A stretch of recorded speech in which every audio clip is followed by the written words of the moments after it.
और किस लिए? इसलिए नहीं कि मोदी आ गए हैं, कोई और होता वो भी आ जाता। आज़ाद भारत के किसी चुनाव का भी आप एनालिसिस कर लीजिएगा। आज़ाद भारत में आपने पहली बार वोट हिंदू होकर दिया है। आपने जाति के नाम पे, आइडियोलॉजी के नाम पे बट के नहीं दिया है। शायद यही वजह है कि दुनिया की सारी ताकतें, दुनिया के सारे इंटेलेक्चुअल सिर्फ एक ही एजेंडे में लगे हुए हैं कि 14 के मोमेंटम को तोड़ दो किसी तरीके से। अगर ये मोमेंटम टूटा तो कई सौ सालों बाद मौका मिलेगा आपको। तो आप 1000 साल और 800 साल और 200 साल सब मिला लें तो अपनी कमियां तो थी आपकी।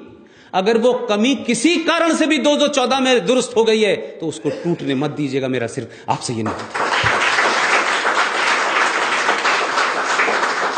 अगर कमी है या कमी थी तो हमारे आदमी में थी, उसका गलेवान पकड़ के हम उस कमी को दूर करा सकते हैं। इसलिए कि अगर हमने उसको छोड़ दिया तो जो बाकी हैं उनके चेहरे आपको पूरी दुनिया में सबको पता है। वो कौन लोग हैं जो इस देश के वर्तमान सत्ता को, इस देश में सेंटर की हुकूमत वो चाहते हैं कि आए तो, लेकिन इतनी कमजोर हो कि हमारे टर्म्स पे काम करे। इसीलिए माजिद मेनन का नाम सुना है आप लोगों ने?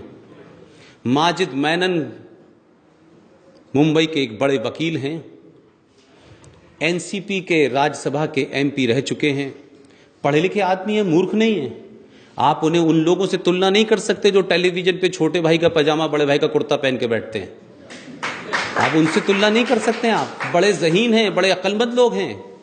उन्होंने बाकायदा टेलीविजन पे आके कहा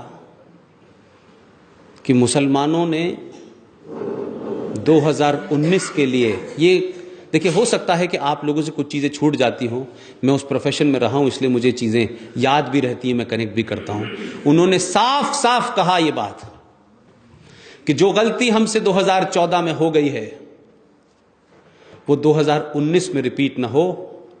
और हमने 200 ऐसी कॉन्स्टिट्यूंसी को चिन्हित किया है जिसमें हो सकता है कि उस जगह मुसलमान खुद न जीते, लेकिन उसकी मर्जी के बगैर कोई जीतेगा भी नहीं।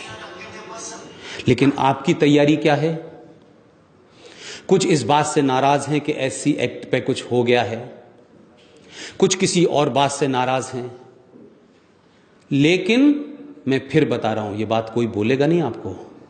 वर्तमान सरकार को जो इस सरकार के दुश्मन हैं, जो देश के दुश्मन हैं, जो हिंदुस्तान के दुश्मन हैं, उनको इस बात से कोई मतलब नहीं है कि मोदी रहेगा या नहीं रहेगा। वो ये चाहते हैं कि किसी भी तरीके से 2014 में ये सरकार डिसमेंटल हो जाए और ऐसे हालात रहें कि हम वो ऐसी सरकार लाएं कि हमारे कहने से कम्युनल वायलेंस बिल बने, जिसको आप में से किसी ने नहीं पढ़ा है। यूपीए सरकार चली गई, 2 महीने और रुकती तो लोकसभा में जो बिल आने वाला था उससे रूह कांप जाएगी। आप लोगों की रूह कांप जाएगी, हर हिंदुस्तान के हिंदू की, जो वो बिल आने वाला था, जिसको बनाने वाले लोग महान लोग थे। तीस्ता सितिलवाड़ का नाम बहुत सुना होगा आपने, मंजर साहब, ऐसे ऐसे लोग थे कि आप सोचेंगे कि इन्होंने हमारे लिए बिल बनाया था। वो बिल आता तो क्या होता। और एक बात ध्यान रखिएगा, सत्ता में जब कोई आ जाता है ना, फिर वो मनमानी अपनी करता है। आप लाख रोते रहिए, आंदोलन से कुछ नहीं होने वाला, आंदोलन से नहीं होने वाला। इसलिए मेरा मानना यह है कि इस वक्त मोदी के जो खिलाफ हैं उनकी चिंता नहीं है मुझे। जो मोदी की सपोर्ट में खड़े हैं उनसे मेरी दरखास्त है कि नाराजगी रखो, लेकिन इस हद तक न रखो कि अपनी चीज खो बैठो।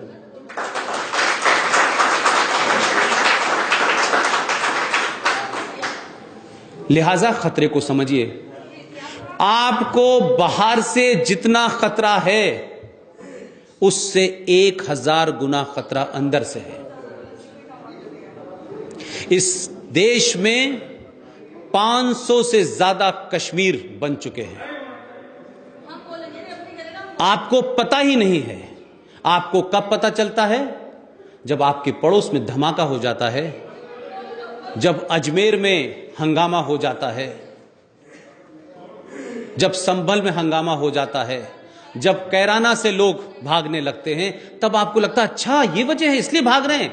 और ये ध्यान रखिएगा,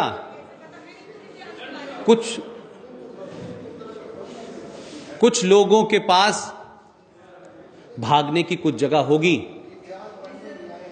लेकिन ये ध्यान रखिएगा आपके पास दूसरी जगह नहीं है। आपके पास दूसरी जगह नहीं है सर। जो म्यांमार से भागता है वो भी यहां आता है, जो पाकिस्तान से भागता है वो भी यहां आता है, जो बांग्लादेश से भागता है वो भी यहां आता है। तो आपके पूर्व में 17 करोड़ लोग, पश्चिम में 20 करोड़ लोग, और इस देश के अंदर कुल मिलाकर के 23 करोड़ लोग, आप छोटे मोटे खतरे से नहीं घिरे हुए हैं। और जो लोग टेलीविजन पे आकर के औरंगजेब को कहते हैं कि वो वली अल्लाह था, उसने भारत को ये दिया, आप सोचिए कि वो जो लोग अभी चंद दिन पुराने इतिहास को गुमराह करके टेलीविजन पे झूठ बोलने की हिम्मत रखते हैं, तो जरा सोचिए, उनकी ताकत का अंदाजा लीजिए, उनकी एरोगेंस का अंदाजा देखिए कि वो किस तरीके से लगातार उन चीजों को जिन्होंने इस देश को नुकसान पहुंचाया है, जिन्होंने इस देश को लूटा है। अभी तमाम सारे वक्ताओं ने औरंगजेब की तारीफ में बड़े बातें कही, क्या क्या किया है। तो ये औरंगजेब की रोड को हटाने के लिए भारतीय जनता पार्टी सरकार के आने का इंतजार कर रहा था ये समाज। क्या बाबरी मस्जिद को आपने सुप्रीम कोर्ट से पूछ के तोड़ा था? क्योंकि सुप्रीम कोर्ट ने कहा कि हमारी प्रायोरिटी में नहीं है। लेकिन आज ही के अखबार की एक हेडिंग है, आपको शर्म आ जाएगी। सुप्रीम कोर्ट ने कहा कि राम मंदिर हमारी प्रायोरिटी में नहीं है। लेकिन सुप्रीम कोर्ट की प्रायोरिटी में क्या है? एक अल्तमश कबीर नाम का चीफ जस्टिस हुआ करते थे, वो रिटायर हो गए। अल्तमश कबीर साहब जिस दिन रिटायर हो रहे थे, ये मैं नहीं कह रहा, ये सब लिखित में मौजूद है, जिस दिन वो रिटायर हो रहे थे, 2 बड़े फैसले देके गए। एक फैसला एमबीबीएस से रिलेटेड था और एक दूसरा फैसला था बॉम्बे में बार डांसर का, चौहान साहब। दोनों फैसले 4:15 बजे उन्होंने लिखे, 6 बजे वो रिटायर हुए और वो फैसला दे गए। वर्तमान सुप्रीम कोर्ट ने समय की प्रायोरिटी और इशू की प्रायोरिटी देखिए कि इस देश का 80 करोड़ हिंदू कहां खड़ा है, उसकी औकात क्या है। कल फैसला आया है, सुप्रीम कोर्ट कहती है बार डांसर तो ठीक है लेकिन बगैर शराब के मजा नहीं आता, लिहाजा बार डांसर के साथ साथ शराब भी बिकनी चाहिए। ये सुप्रीम कोर्ट का कल ऑर्डर आया है और उसकी हेडिंग है dance bar without liquor is absurd, supreme court said. ये इस देश की सुप्रीम कोर्ट की प्रायोरिटी है my dear sir. Supreme court की प्रायोरिटी धारा 377 है, देश टूटा जा रहा था। सुप्रीम कोर्ट की प्रायोरिटी है कि मुंबई में दही हांडी की लंबाई कितनी ऊंची और कितनी नीचे होनी चाहिए, महाकाल में पानी कितना चढ़ना चाहिए। ये सुप्रीम कोर्ट की प्रायोरिटी है। आपकी 80 करोड़ जनता की क्या औकात है भाई? आप चिल्लाते रहिए, कहते रहिए, गाली दे दीजिए, कोई फर्क नहीं पड़ने वाला है।